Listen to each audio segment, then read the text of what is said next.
नमस्कार। अरुणाचल समाचार में आपका स्वागत है। मैं हूं मनोज कुमार शर्मा। आइए बुलेटिन में सबसे पहले देखते हैं मुख्य समाचार। प्रधानमंत्री नरेंद्र मोदी ने वीडियो कॉन्फ्रेंस के माध्यम से विशेष गुणों वाली फसल के 35 किस्मों के राष्ट्र को किया समर्पित और किसानों से किया संवाद। कहा, खेती से जुड़ी चुनौतियों के समाधान के लिए साइंस एंड टेक्नोलॉजी का किया जा रहा है भरपूर इस्तेमाल।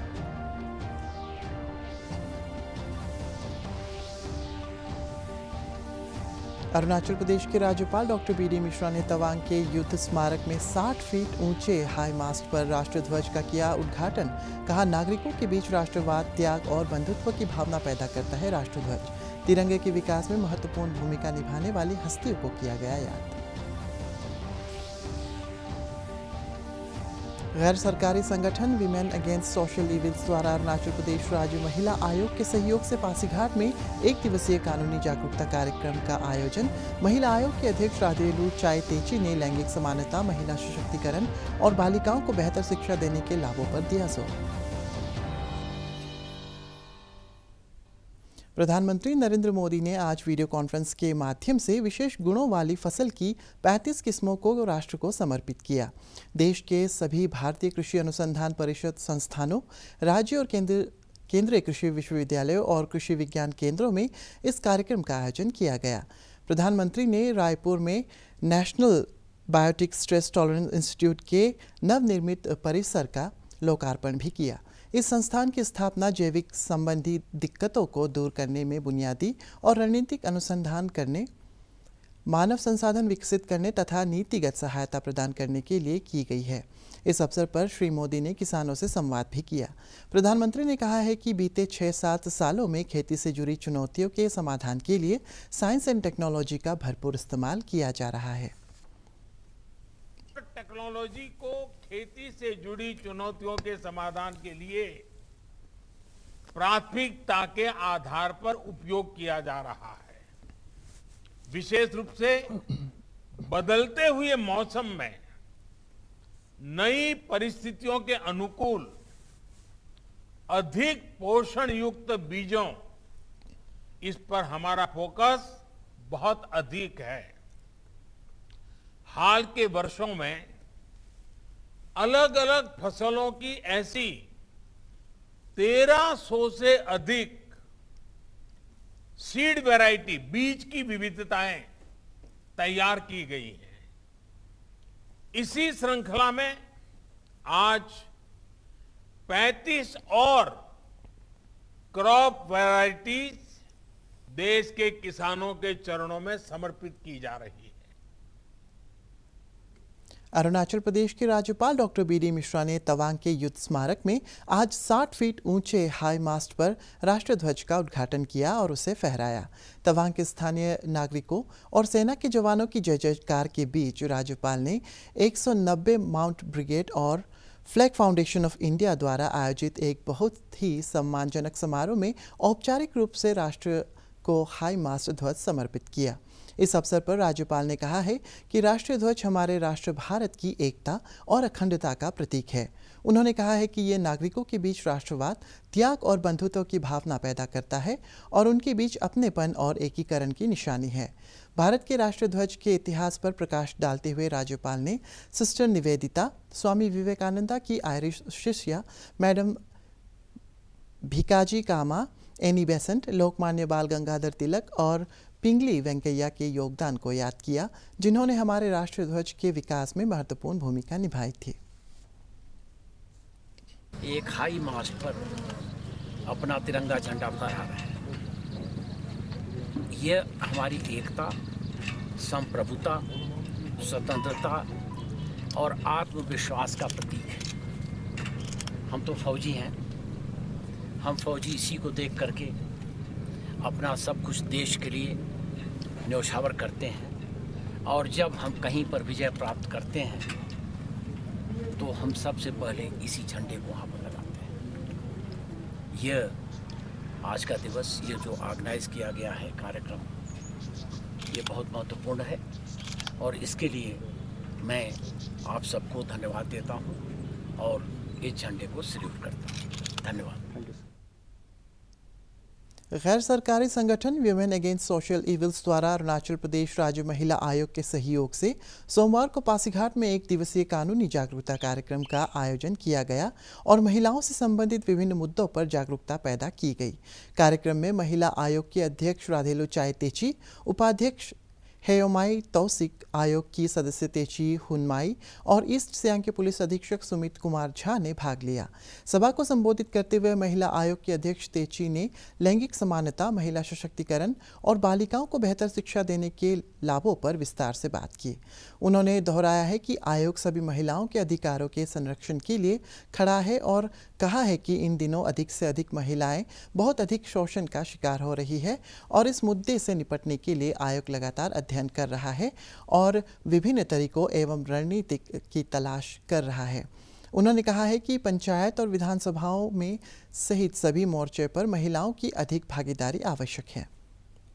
Arunachal Pradesh state commission for women है, ये एक स्टैट्यूटरी बॉडी है।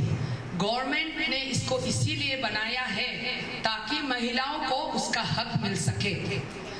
जो NCW है, जो एपेक्स बॉडी है हमारा नेशनल कमीशन फॉर वुमेन, वो ओवरऑल इंडिया में महिलाओं को उसका हक मिल रहा है कि नहीं, उनका इकोनॉमिक एम्पावरमेंट हो रहा है कि नहीं, उनको किस चीज़ में कमी है, उसके लिए नेशनल कमीशन फॉर वुमेन है। उससे पहले विमेन के अगेंस्ट क्राइम होता है, वो फीमेल फेटिसाइड होता है। तो उससे पहले कि वो बच्ची दुनिया में आए, उसको गर्भ में ही, पेट में ही गिरा दिया जाता है।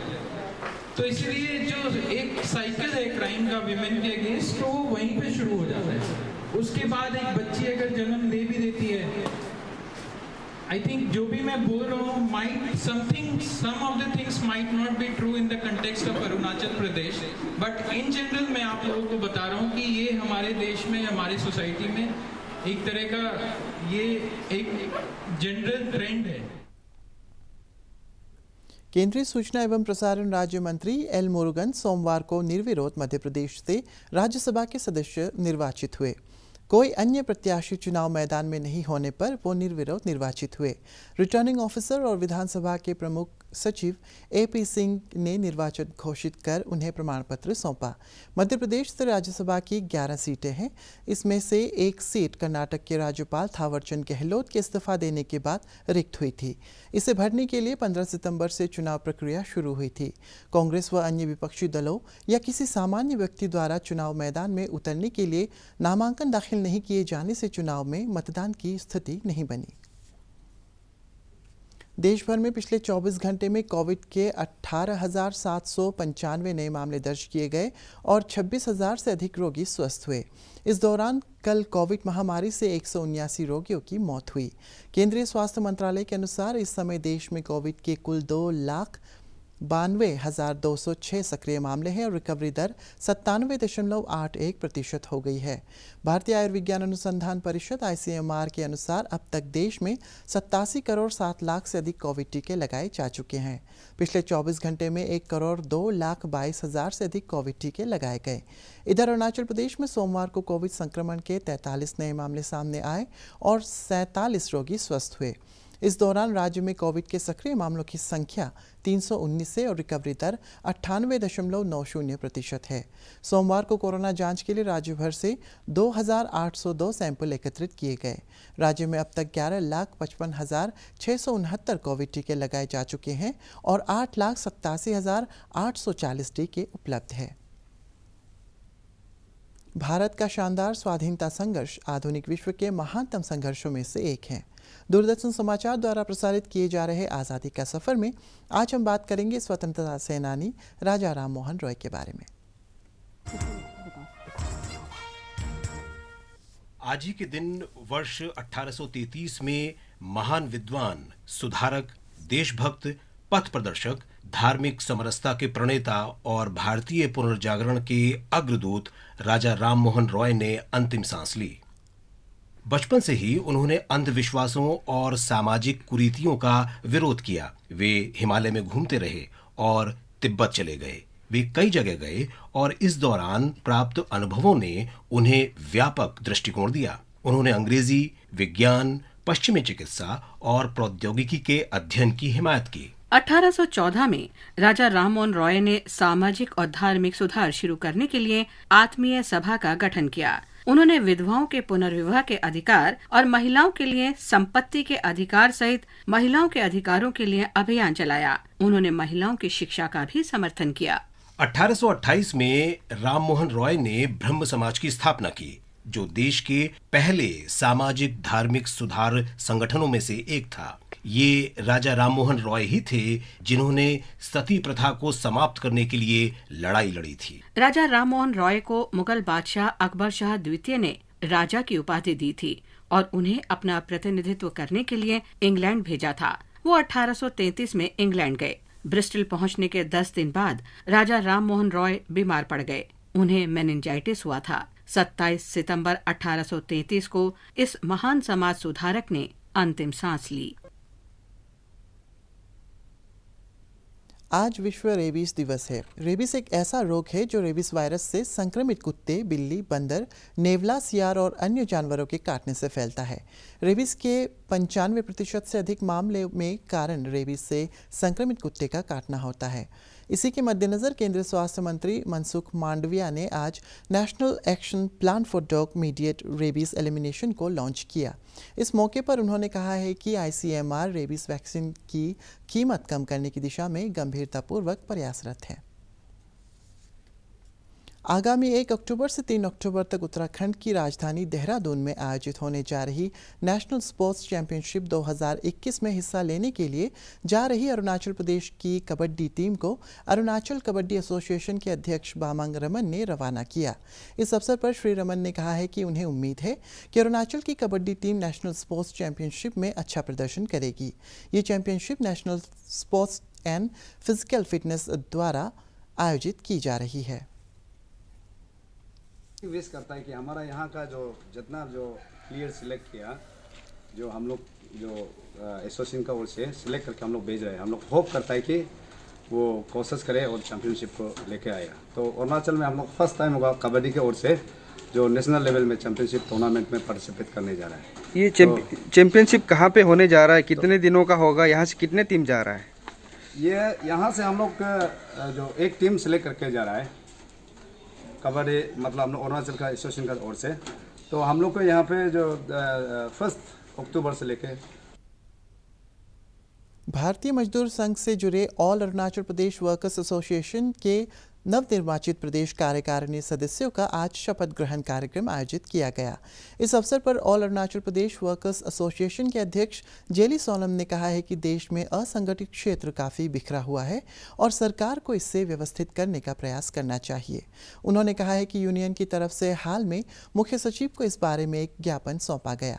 श्री सोनम ने राज्य के श्रमिकों से अपील की कि लोगों से अत्यधिक लेबर चार्ज नहीं वसूला जाए।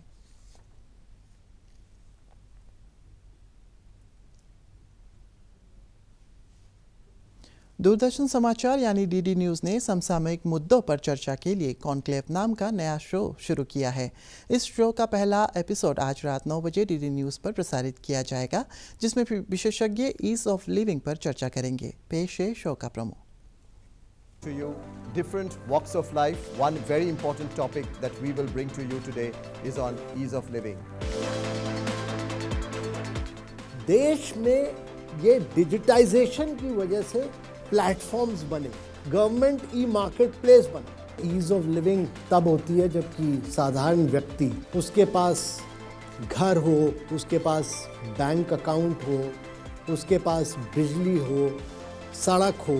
पिछले 1.5 साल में अगर आप देखिए तो सरकार ने सपोर्ट करने के लिए दोनों साइड डिमांड और सप्लाई में समय समय पर आकर। अरुणाचल समाचार के आज के अंक में इतना ही। जाने से पहले आप सभी से अनुरोध है कि कोविड-19 के दिशा निर्देशों का पालन करें, हमेशा मास्क लगाएं, बार बार हाथ धोएं और सोशल डिस्टेंसिंग के नियमों को मानें। कोरोना महामारी से बचाव के लिए आपका वैक्सीन लगवाना भी ज़रूरी है। अगर आप वैक्सीन लगवाने के पात्र हैं तो ज़रूर लगवाएं। हम कल फिर हाजिर होंगे अरुणाचल और देश और दुनिया की खबरों के साथ। चलते चलते आपको बता दें कि आप अरुणाचल समाचार हमारे YouTube channel DD news Arunachal पर भी देख सकते हैं। देखते रहिए अरुण प्रभा। नमस्कार।